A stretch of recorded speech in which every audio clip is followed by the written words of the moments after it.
Look into these panicked eyes. It is not acting. To create the sexiest film of the 80s, Hollywood turned the set into a psychological prison, pushing an actress to the point where she swore she never wanted to see anyone from the crew ever again. But who is the real perpetrator, the violent male lead or the director standing in the shadows? Today, we will expose a crime in the name of art and a shocking media deception spanning 40 years. The psychological trap of 9.5 weeks did not snap shut on the first day of principal photography. The manipulation began months prior, embedded deep within the casting process. To comprehend the scale of this exploitation, we must examine the objective environment of the American film industry in 1986. The script represented a massive commercial asset. The studio knew they possessed a project capable of generating enormous box office revenue. They needed a female lead. The competition for the role was intense. The studio did not lack high-profile options. Established industry veterans pursued the part. Kathleen Turner, a proven box office draw with immense power, wanted the role. Isabella Rossellini, a respected name, sought the part. Terry Garr fought for an audition. These women possessed industry clout. They held leverage. They understood their worth and knew how to enforce their professional boundaries. Director Adrian Lyne rejected all of them. He did not want an established star with protected boundaries. An empowered actress might challenge his methods. He wanted raw material.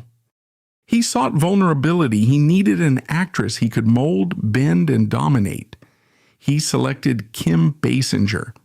We must analyze the documented facts of her audition. A standard casting session evaluates line delivery, emotional range, and camera presence. Adrian Lyne discarded standard professional protocol. He placed Kim Basinger in a room with the male lead, Mickey Rourke.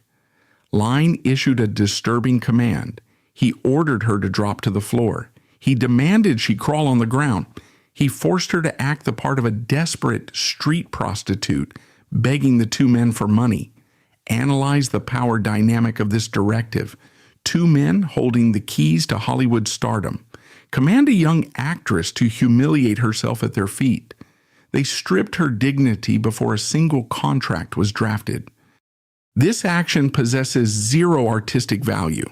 It serves one distinct purpose. It functions as a classic compliance test. Predators use compliance tests to measure a target's breaking point. Lyne needed to know how much degradation Basinger would tolerate. He needed to establish total dominance from the very first interaction. He turned a job interview into a submission exercise. Basinger possessed strong survival instincts. The extreme humiliation of the audition triggered an intense trauma response. She broke down in tears on the floor. She gathered her belongings and left the casting session. She drove away from the studio lot. She contacted her representatives and issued a firm decision. She rejected the role. Her intuition functioned without error. She recognized the toxic environment. She identified the men as legitimate threats to her well-being. She prioritized her personal safety and self-respect over a massive commercial paycheck. She drew a firm boundary and walked away. When the Hollywood machine encounters a boundary, it initiates a bypass maneuver. Lyne and Rourke realized their initial aggression caused their target to flee. They pushed too fast. They needed to reel her back in. They needed to disguise the threat. A few days after her tearful exit, a package arrived at Basinger's door. It contained 24 long-stem roses. It included a personalized note from the director and the male lead. The message praised her talent. It begged her to reconsider the project. We must tear down the romantic facade of this gesture in a standard corporate setting. If management forces a female candidate to crawl on the floor during a job interview, the result is an immediate lawsuit and termination. In Hollywood, abusers cover their tracks with flowers and label the abuse as artistic passion. Those 24 roses were not an apology for bad behavior. They served as a calculated psychological tactic. The gesture represents textbook love bombing. It mirrors the cycle of abuse. The predator inflicts trauma, then showers the victim with affection to create confusion and secure compliance. The director and the male lead twisted the visual language of romance to overwrite her recent trauma. They sent a toxic, manipulative message. They reframed her emotional breakdown. They told her the crying was proof of raw, unpolished genius. They convinced her the humiliation was an elite creative process necessary for high art.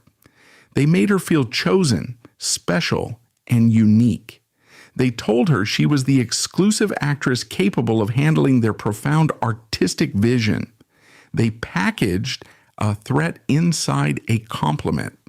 This tactic exposes the dark core of the American star-making machine. The industry conditions young actors to believe that monumental success requires enduring monumental suffering.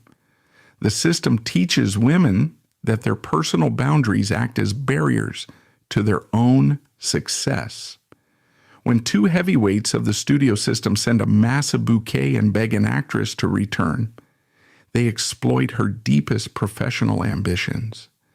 They stroke her ego while laying the foundation for a psychological slaughterhouse.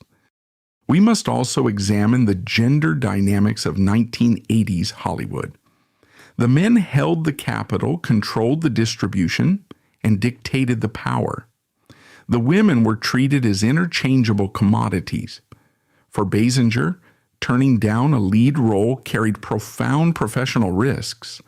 The studio system routinely blacklists actresses who refuse to play the game. They earn the label of difficult.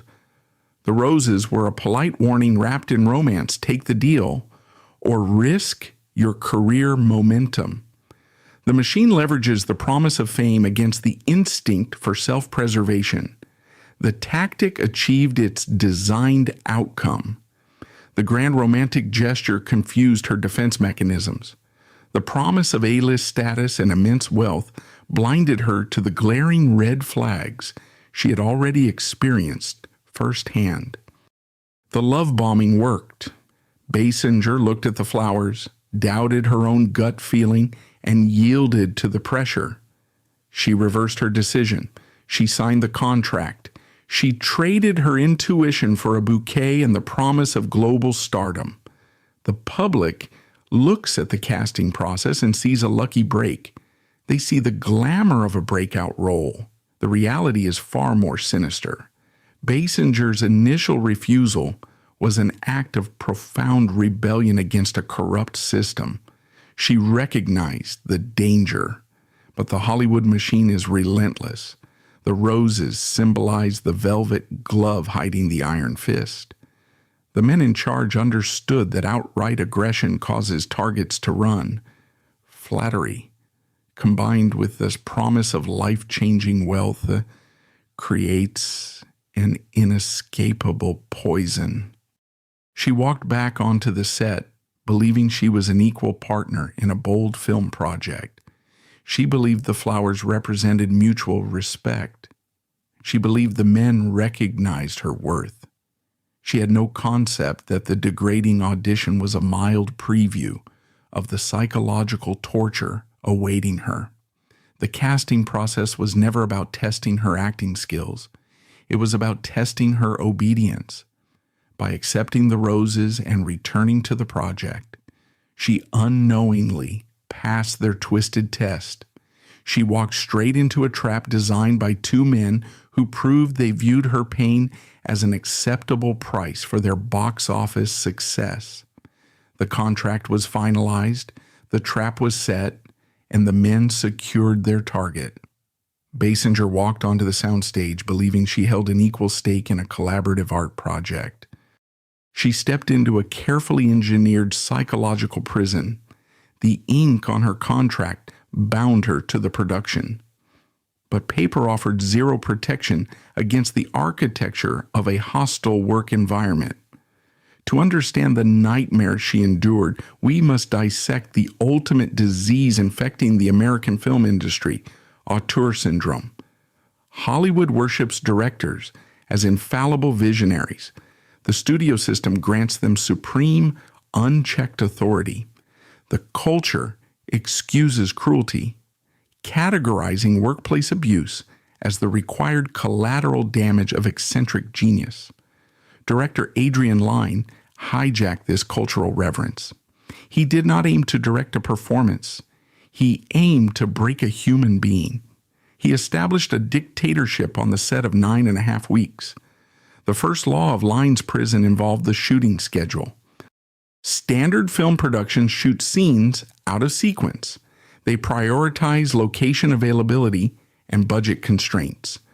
Shooting a film from start to finish in chronological order creates a massive financial and logistical burden for the studio. Lyne demanded a chronological shoot. He possessed a singular malicious goal. The script chronicles a woman's descent into emotional and sexual subjugation. Lyne forced Basinger to live that descent in real time. She could not shoot a traumatic breakdown on Monday and a light-hearted introduction on Tuesday. The dread compounded. The psychological weight accumulated day after day, week after week. The chronological schedule trapped her in a progressive, inescapable nightmare. She mirrored her character's destruction because the schedule offered zero creative relief. She descended into the dark, and the director locked the door behind her. Lyne then implemented a strict isolation protocol. Movie sets operate as tight, chaotic, high-stress environments. Actors rely on off-camera banter to decompress. They drink coffee, review script revisions, and drop their personas to relieve tension. Lyne outlawed this basic human connection. He enforced a rigid 10-week ban on off-camera communication between Basinger and Mickey Rourke. He ordered his male lead to maintain complete distance. They could not speak. They could not share a meal. They could not interact outside the frame of the camera. Lyne stated he needed to maintain a constant state of fear and danger. He wanted Basinger to view Rourke as a permanent stranger, a legitimate physical threat, looming in the shadows of the soundstage. Let us analyze the neurological impact of a 10-week silent treatment on a closed set. Humans are social creatures. We rely on micro-expressions, casual greetings, and small talk to establish safety in a group environment. When Lyne banned Rourke from speaking to Basinger, he forced her brain into a perpetual state of hypervigilance. She could never relax her nervous system. Every time Rourke entered the room, her amygdala fired a threat response. She did not know if he was going to deliver a scripted line of dialogue or initiate an unscripted physical attack. This is sensory deprivation combined with unpredictable hostility. It erodes the victim's grip on reality. Rourke embraced this directive with terrifying dedication. He manipulated the industry concept of method acting to justify his behavior. When the camera stopped rolling, the hostility continued. If Basinger passed him in the narrow confines of the makeup trailer, he offered no greeting. He maintained a cold, controlling, predatory demeanor. He projected silent menace. The fear she felt on camera bled into her lunch break. It followed her to her dressing room. It followed her home at night. Method acting became a convenient, intellectual shield for sustained workplace intimidation. Basinger occupied a sound stage filled with dozens of crew members.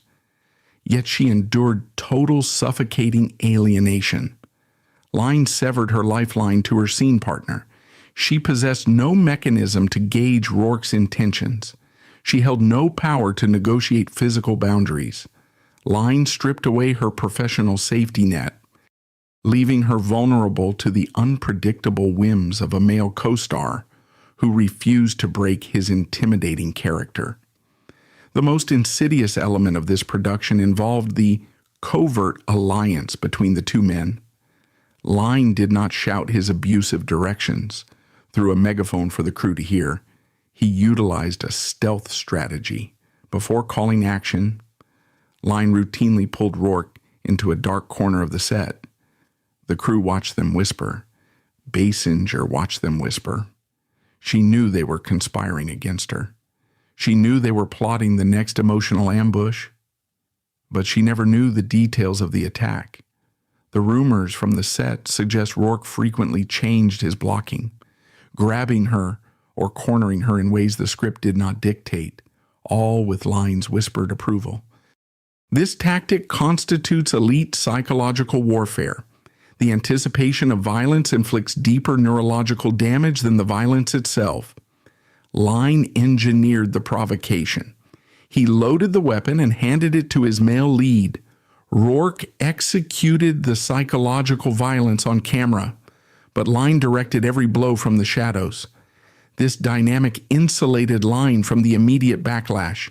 He played the role of the neutral observer. He sat in his director's chair, watched the devastation unfold, and pretended he merely captured organic moments of cinematic brilliance.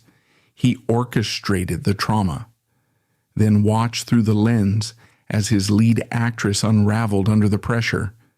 When the scene ended, Lyne would step forward. He offered fake comfort. He played the role of the sympathetic savior. Offering a shoulder to cry on.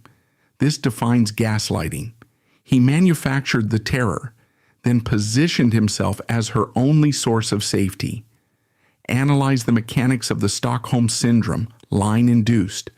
When an abuser isolates a victim, inflicts pain, and then occasionally offers a small gesture of kindness, the victim's brain forms a trauma bond. Lyne became the sole arbiter of her reality. He pushed her toward a manufactured dependency. Basinger began to trust the man orchestrating her destruction. She clung to Lyne's meager crumbs of validation.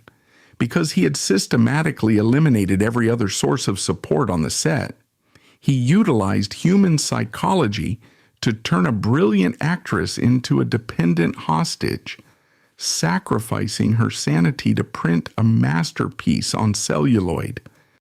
He played the good cop while sanctioning the bad cop to terrorize her. We must confront the arrogant, misogynistic language Lyne used to justify this regime. Years later, when discussing his methods with the press, Lyne dismissed Basinger's professional skill with a few casual, devastating sentences. He stated, "She doesn't act, she reacts." He added that she was a bit like an untrained amateur. These words are not mere directorial observations. They constitute a deliberate, sexist character assassination. By calling her an amateur, Lyne stripped away her agency as an adult professional. He utilized a classic patriarchal tool, diminishing the woman to justify his dictatorial control over her life. By claiming she only reacts, he invalidated her years of training. He erased her preparation. He dismissed her intellectual approach to the craft of acting. He implied that a female actress functions as a creature of pure emotion, incapable of the intellectual rigor required to build a character. He convinced himself, and he convinced his crew, that she lacked the capacity to perform the role through technique alone. In his twisted logic, he had to inflict actual terror upon her to extract a usable performance. He framed his abuse as a necessary artistic intervention. He played the role of the visionary savior, rescuing the film from an incompetent actress. This mindset illustrates the ultimate danger of the auteur complex. The director decides his vision sits above human rights. The humanity of the performer becomes irrelevant. The pursuit of cinematic authenticity becomes a blank check for cruelty. Lyne did not want to collaborate with an artist. He wanted to manipulate a test subject. The psychological torture reached its ceiling, and the director demanded escalation. Mental fatigue no longer satisfied the vision. The production needed visible, visceral destruction. We must examine the culture of the American studio system to comprehend this shift. Hollywood operates like a modern gladiator arena. The studios act as the emperors, and the actors serve as the combatants. The audience pays the admission fee, demanding thrilling, authentic spectacles. To generate maximum profit at the box office, the machine requires real blood, real tears, and real panic. When the illusion of acting fails to deliver the required intensity, the directors resort to physical violence. They cross the boundary from fiction to reality. The climax of this abuse centered around the infamous suicide pact scene. The script dictated a moment of ultimate despair. The characters reach a dead end and agree to consume a lethal dose of pills. The props department provided harmless sugar pills. The narrative required complete, unfiltered hysteria. The actress needed to project total psychological collapse. Adrian Lyne sat in his director's chair and watched the initial rehearsals. He felt dissatisfied. Kim Basinger was acting.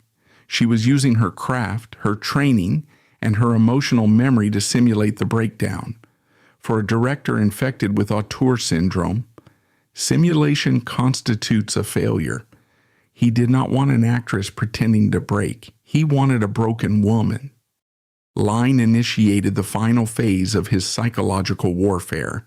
He halted the rehearsal.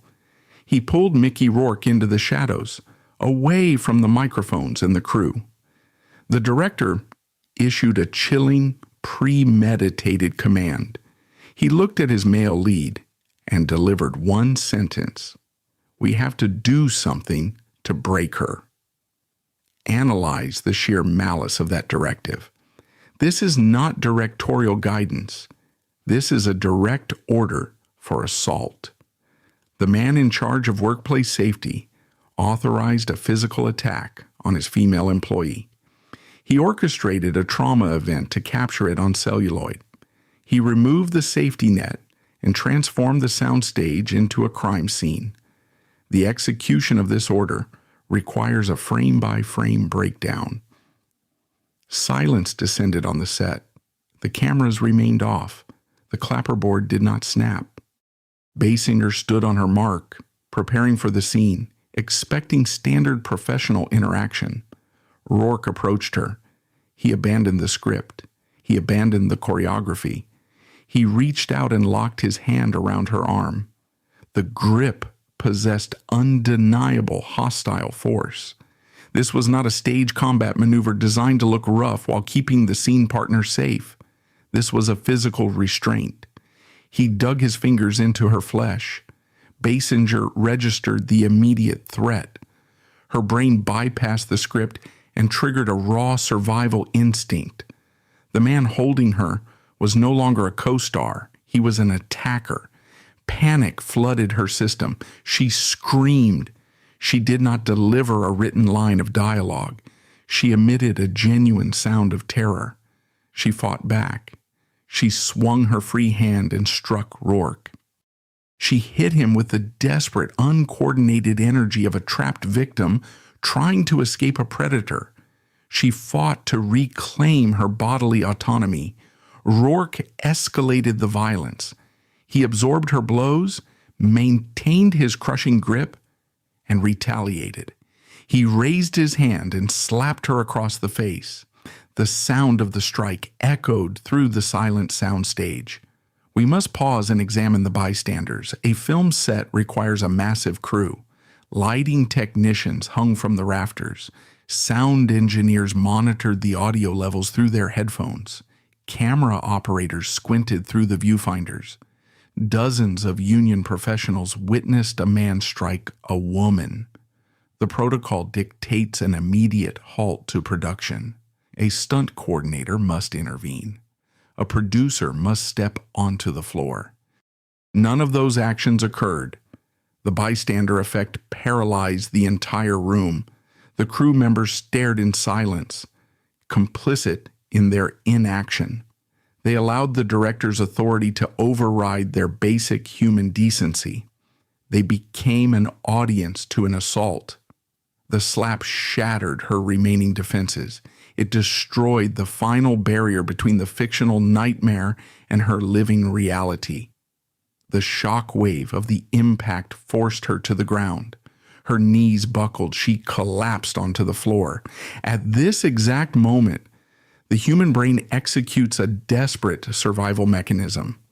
When trauma overwhelms the nervous system, the mind severs its connection to the physical body.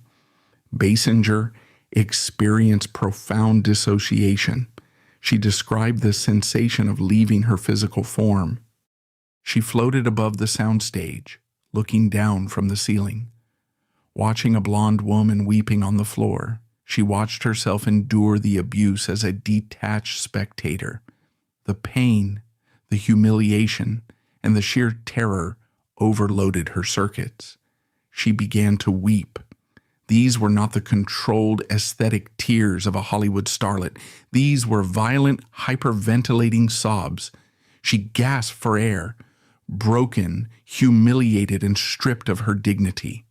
Only then did Adrian Lyne shout his command. He yelled, "Action!" The cameras rolled, the film magazine's word to life. The cinematographer adjusted the focus. They aimed the lenses at a woman experiencing an active traumatic breakdown and recorded her agony for mass consumption. Lyne stole her genuine suffering. He captured the raw, unfiltered devastation and branded it as his own artistic genius. He manufactured a crisis, inflicted physical battery, and turned her trauma into a commercial asset. The audience watching that scene in the dark theaters years later believed they were witnessing a masterclass in acting. They were witnessing a documented assault. Consider the moment the director yelled, "Cut." The scene ended. The cameras stopped rolling. In a normal environment, the crew rushes in. Makeup artists touch up the actors. Assistants bring water. The scene partner offers an embrace to break the tension. On the set of 9.5 weeks, the silence persisted. Lyne got his shot. Rourke walked away. Basinger remained on the floor, attempting to reconstruct her shattered reality. The men extracted the emotion they needed and discarded the vessel. They offered no aftercare. They treated her psychological collapse as a successful day of production. The violence extended beyond that single confrontation. The entire production functioned as a hazard zone. The physical toll on Basinger's body mounted as the schedule progressed. Consider the stairwell sequence. The blocking required aggressive physical movement. The environment was uncontrolled and dangerous. During the struggle, Basinger was thrown against a wall of exposed, rusty bricks. The impact tore her skin. She sustained real lacerations. The production did not halt to provide proper medical care or adjust the stunt coordination. They kept the cameras rolling, capturing the genuine flinch of pain. Basinger carried a permanent physical scar from that impact. The movie left a brand on her flesh, a lifelong physical reminder of the abuse she endured for a paycheck. Every time she looked in the mirror for the rest of her life, she saw the physical evidence of Adrian Lyne's dictatorial regime. The scar served as a constant, lingering echo of the powerlessness she experienced in that stairwell. It proved that the violence bled into her physical reality and altered her body permanently.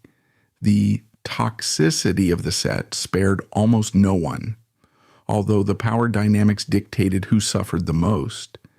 The production environment prioritized aesthetic shock value over basic human safety. Even Rourke, the instrument of Lyne's abuse, sustained damage from the reckless conditions. The crew utilized an unverified blue spray to create a gritty visual effect on the actor's skin and the set pieces. This chemical concoction caused painful irritation. Rourke suffered damage to his eyes and his throat from inhaling the toxic mist. The production functioned as a meat grinder. The director sat safe behind the monitors while the actors absorbed the physical punishment. The set lacked fundamental safety protocols, operating under a rogue independent mindset where the final image justified any amount of physical harm. We must dissect the complicity of the audience and the studio executives in this cycle of violence.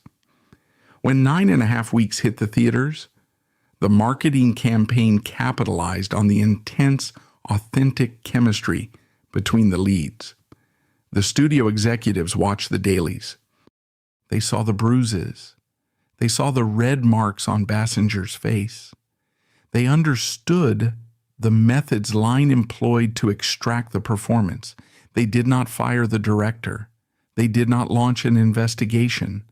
They counted the projected revenue. The American film industry built an empire on this precise transaction.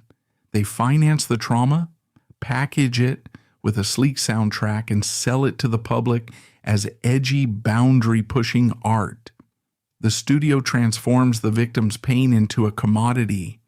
They market the suffering. They build promotional campaigns around the raw passion of the performances.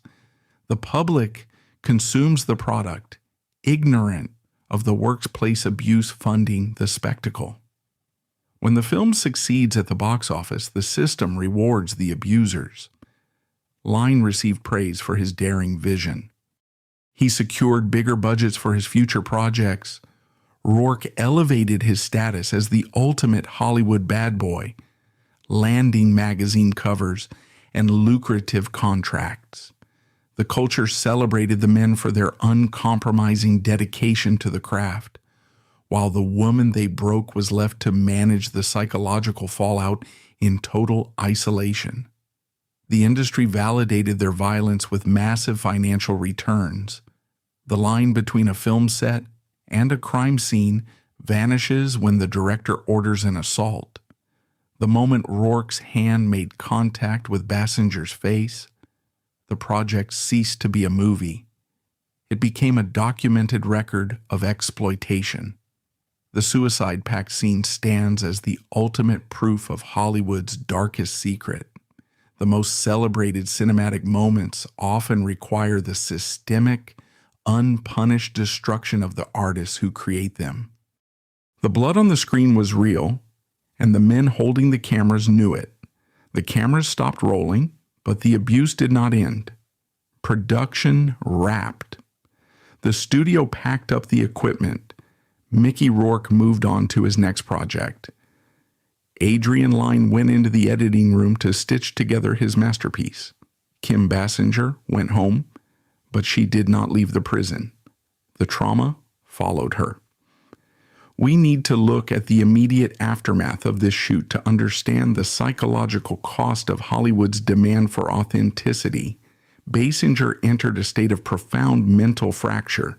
She described a chilling symptom of trauma. She stated she did not know who she was anymore. She felt a deep sense of non-existence. This is dissociation. When an environment demands total submission, when a director strips away your boundaries for 10 weeks, your brain stops recognizing your own identity. You become an empty vessel. The character consumed her reality. Her aversion to the movie set was unyielding. She established a strict boundary. She refused to see anyone associated with the film. The media framed this as typical Hollywood diva behavior. The truth is far darker. She did not just refuse to see the director or the male lead. She refused to look at the camera operators. She refused to speak to the production assistants. She could not stomach the sight of the person who brought her coffee every morning. Why? Because every single person on that set represented complicity. Every face triggered the memory of the silent crowd watching her humiliation. The guy handing her a script revision was the same guy who stood by and watched Rourke bruise her wrists. The set was a crime scene, and everyone wore the face of a bystander. This level of trauma does not stay confined to a professional resume. It bleeds into the living room. The hypervigilance installed by Adrian Lyne went home with her. It fractured her personal sanctuary. She was married to makeup artist Ron Snyder Britton at the time. He watched his wife return from the set as a hollow shell. The psychological weight of the production crushed the foundation of their marriage. The relationship deteriorated. They divorced 3 years later. The studio system treats actors as disposable assets, ignoring the reality that workplace abuse detonates personal lives. The damage radiates outward. But we have to address the biggest lie surrounding this movie. We have to do a hard fact check on a cruel rumor propagated by the tabloid media for decades. The gossip magazine spun a very specific, sensational narrative. They claimed that the brutal shoot of 9.5 weeks triggered a severe case of agoraphobia in Kim Basinger. They painted a picture of a fragile Hollywood starlet whose mind snapped under the pressure of controversial art, turning her into a terrified recluse. The media sold this story because it enhanced the dark, mythical reputation of the film. It made the movie seem dangerous. The narrative is false. We must align the historical timeline. Basinger's battle with agoraphobia did not begin on Adrian Lyne's soundstage in 1986.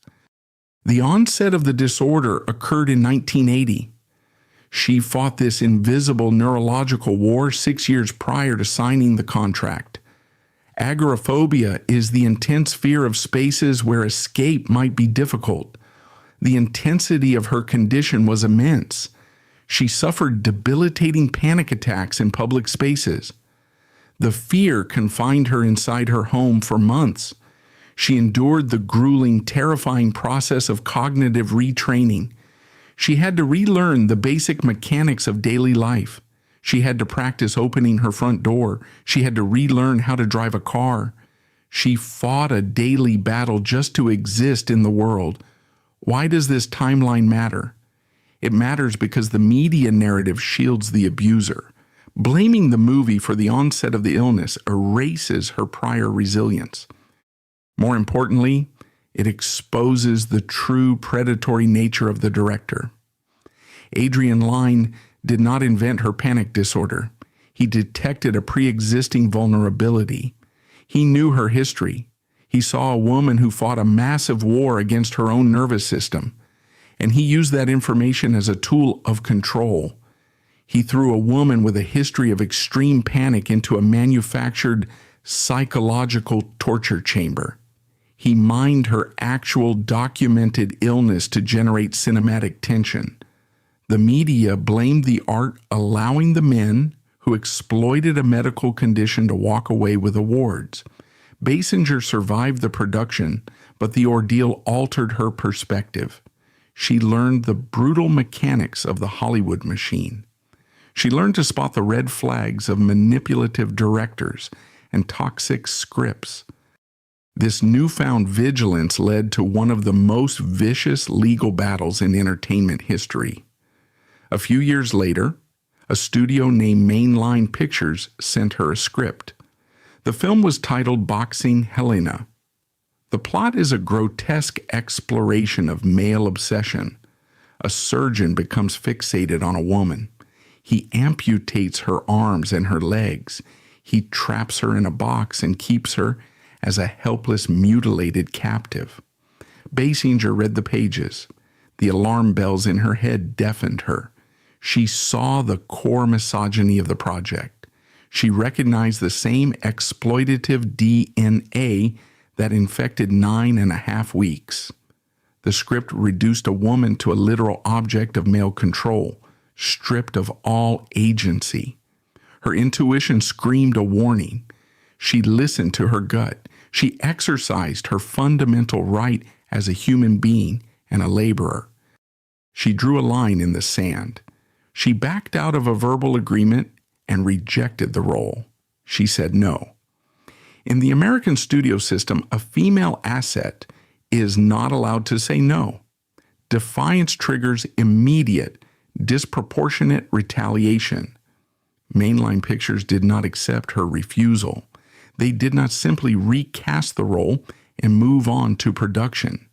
They launched a scorched earth legal execution. They armed the capitalist legal system to crush her defiance. They dragged Kim Basinger into court and sued her for breach of verbal contract. She did not even sign a formal document. They sued her over spoken words. This lawsuit had nothing to do with recovering lost pre-production costs. This was a public execution. It was a warning shot fired across the bow of every actor in Hollywood.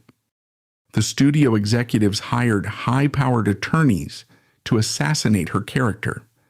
They stood in front of a judge and painted her as an erratic, difficult, unprofessional diva. They used her trauma against her. The strategy succeeded. The jury delivered an $8.9 million verdict against Basinger. Analyze the scale of that financial punishment. The number was designed to ruin her. It was designed to send a chilling message down the hierarchy of the industry. The studio demonstrated its supreme power. If an actress refuses to participate in a toxic project, if she refuses to be a victim on screen, the men in charge will seize her assets. They will drain her bank accounts. They will bankrupt her. The $8.9 million penalty forced Basinger to file for Chapter 11 bankruptcy. This is the ultimate irony of the Hollywood machine. Look at the diverging paths of the people involved. Adrian Lyne and Mickey Rourke walked away from 9.5 weeks with elevated careers.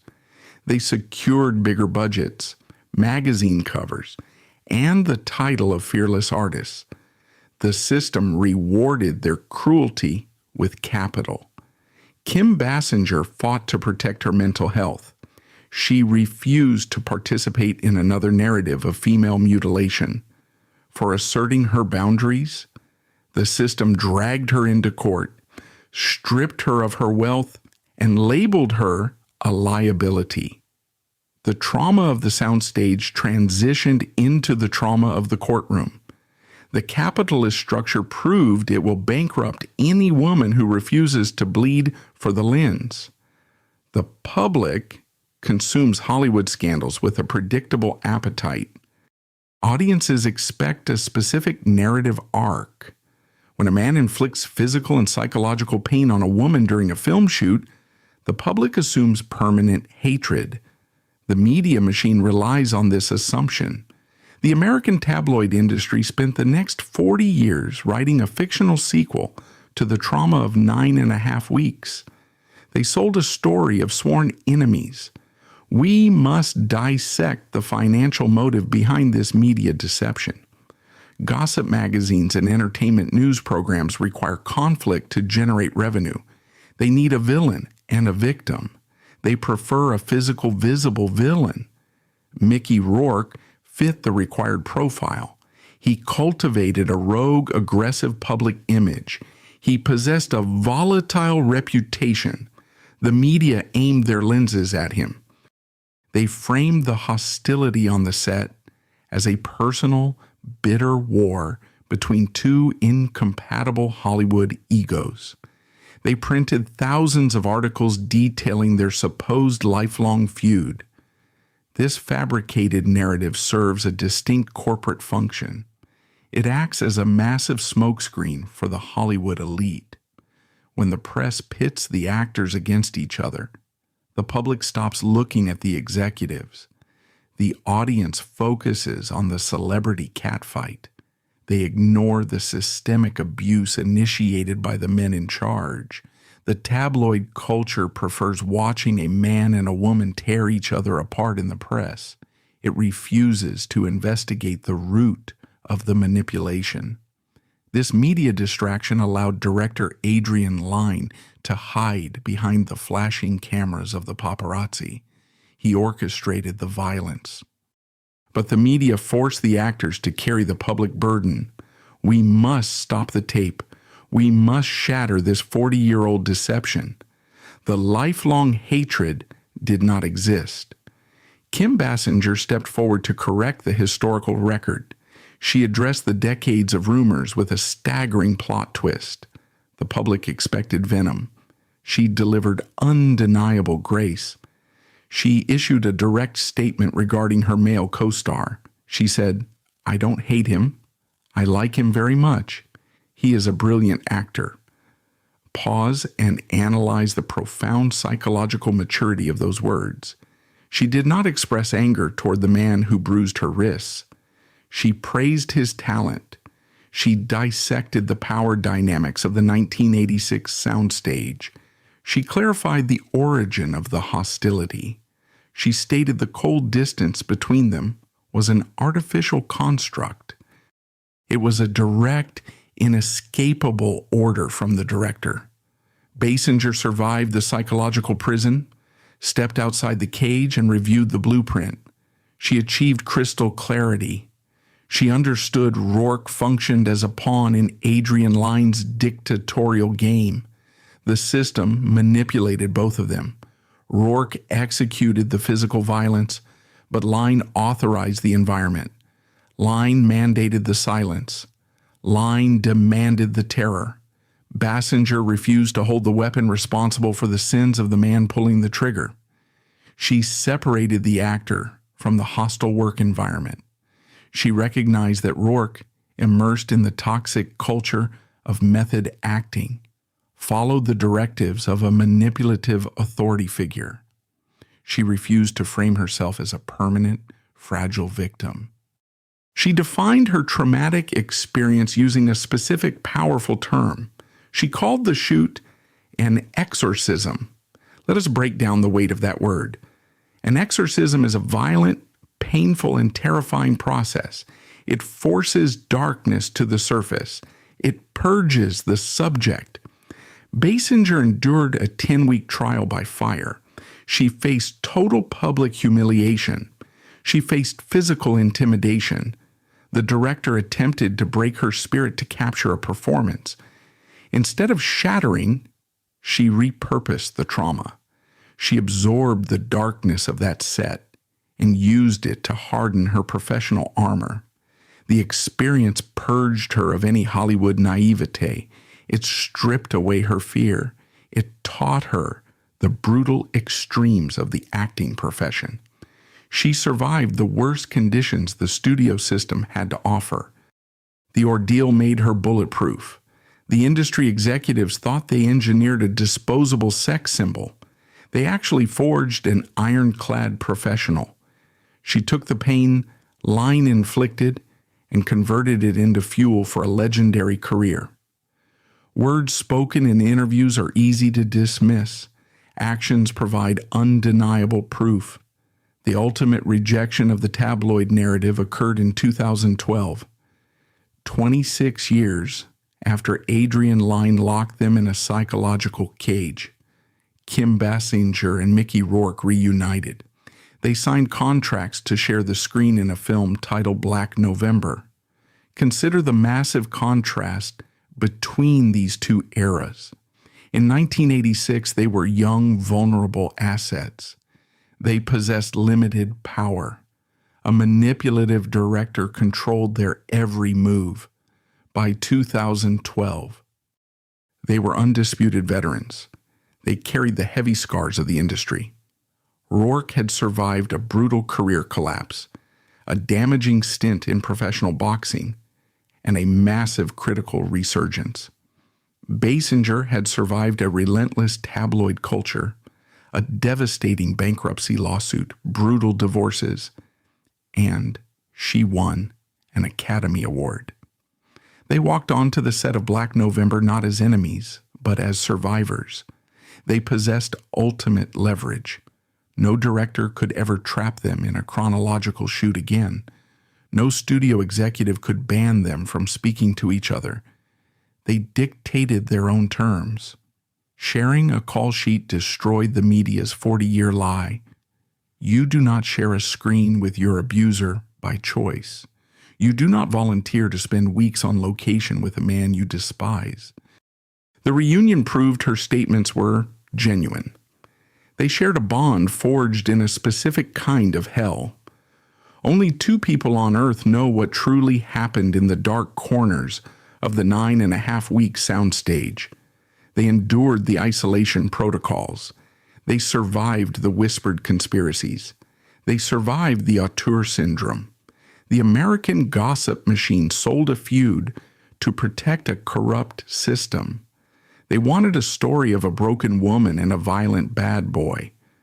Basinger rejected the script. She reclaimed her own narrative. She forgave the actor. She exposed the mechanism of the Hollywood machine. The real enemy never stood in front of the camera, throwing punches or leaving bruises.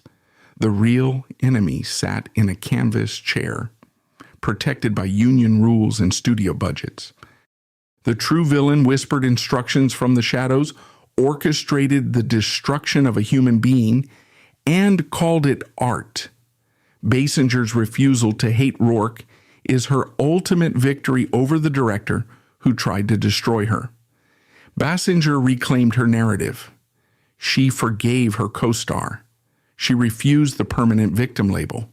But the man who designed her psychological prison never faced a jury.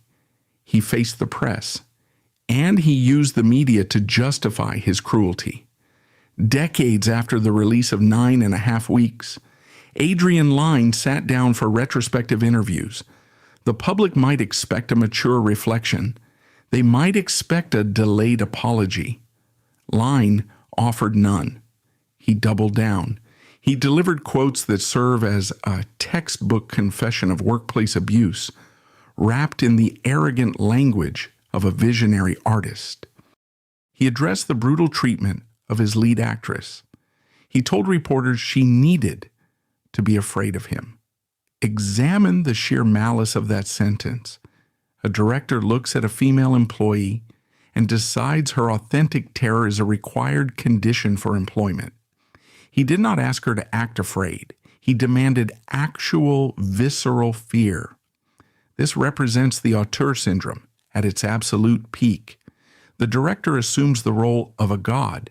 He treats human emotion as disposable raw material for his cinematic machine. He views psychological manipulation as a legitimate, necessary management strategy. He admits to creating a hostile work environment and frames it as a brilliant directorial choice. Lyne pushed his arrogance even further. He attempted to rewrite Basinger's internal trauma. He stated, deep down, she knew I was doing it to help her give a great performance. This is the ultimate narcissist defense. The abuser inflicts pain, then claims the victim appreciates the violence. Lyne strips Basinger of her voice. He projects his own ego onto her suffering. He frames his dictatorial control as an act of profound artistic charity. He tells the public he sacrificed her sanity for her own good. He expects gratitude for the trauma he inflicted. The American studio system protected this exact mindset for decades. The industry handed out golden statues to men who used this twisted logic to terrorize closed sets. The executives financed the abuse because the abuse generated box office returns. But the tectonic plates of the American entertainment industry shifted. The power monopoly of the director cracked. The hashtag #MeToo movement hit Hollywood like a seismic shockwave. The movement dragged the whispered secrets of the industry into the daylight. It exposed the toxic mechanics of the casting couch, the closed-door meetings, and the soundstage abuses. The public outrage reached a boiling point. The era of blind obedience faced a sudden, brutal end. The industry had to adapt or face total financial collapse. The movement placed immense pressure on the massive labor unions. Organizations like the Screen Actors Guild could no longer protect the elite directors at the expense of the vulnerable working actor. The actors demanded concrete structural changes. They demanded physical barricades against men like Adrian Lyne. The unions recognized the financial liability of unchecked abuse. They implemented new rules. This pressure birthed a revolutionary position on the modern film set: the intimacy coordinator. The media often misunderstands this role. They portray intimacy coordinators as mere choreographers for romantic scenes. This diminishes their actual power. They are specialized workplace safety officers. They serve as human shields. They possess the authority to halt production. They hold the power to override the director. They exist to dismantle the exact power dynamic Lyne exploited in 1986. Transport a modern intimacy coordinator back to the set of 9.5 weeks. The entire structure of abuse crumbles on day one. Lyne's 10-week silence mandate banned. The coordinator forces open communication between the actors. The whispered commands between the director and the male lead in the dark corners of the set, intercepted and reported as workplace hostility. The unscripted physical violence during the suicide pact scene stopped before the cameras even roll. The modern protocol establishes strict, uncrossable physical boundaries. The coordinator mandates the use of safe words. If Basinger felt threatened by Rourke's unscripted grip on her wrist, she could use a safe word. Production stops immediately. The power returns to the actor. The coordinator demands continuous consent. Consent is no longer a blank check signed on the first day of filming. It requires negotiation before every single take. The director loses the element of surprise. He loses the ability to ambush his cast for the sake of a raw reaction. Furthermore, intimacy coordinators possess training in trauma response. They monitor the psychological well-being of the performers. Remember the severe dissociation Basinger experienced on the floor of the set? She left her body. A trained coordinator spots the blank stare of a trauma response. They recognize the signs of a nervous system overload. They step in. They yell cut when the director refuses to do it. They prioritize the human being over the celluloid image. The old guard despises this loss of power. Adrian Lyne emerged from the shadows in recent years to criticize these modern protocols. He voiced his open disdain for intimacy coordinators. He claimed their presence on a film set creates a lack of trust between director and actor. We must translate Lyne's definition of trust. When he uses the word trust, he means blind submission. He wants the actor to trust the director enough to endure physical assault without complaint. He wants the unquestioning obedience of a cult member. He resents the intimacy coordinator because the coordinator introduces immediate accountability. The presence of a safety officer means the director can no longer operate a private, unregulated fiefdom. He can no longer pull the male lead aside and order a physical attack on a woman. The transparency terrifies him. The oversight strips away his primary weapon. The American film industry is undergoing a brutal, necessary detox. The Golden Age directors built their legacies on the broken minds of their cast members.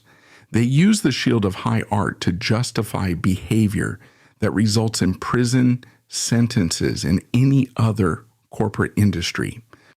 The intimacy coordinator eliminates that toxic privilege. They force the director to rely on actual cinematic technique.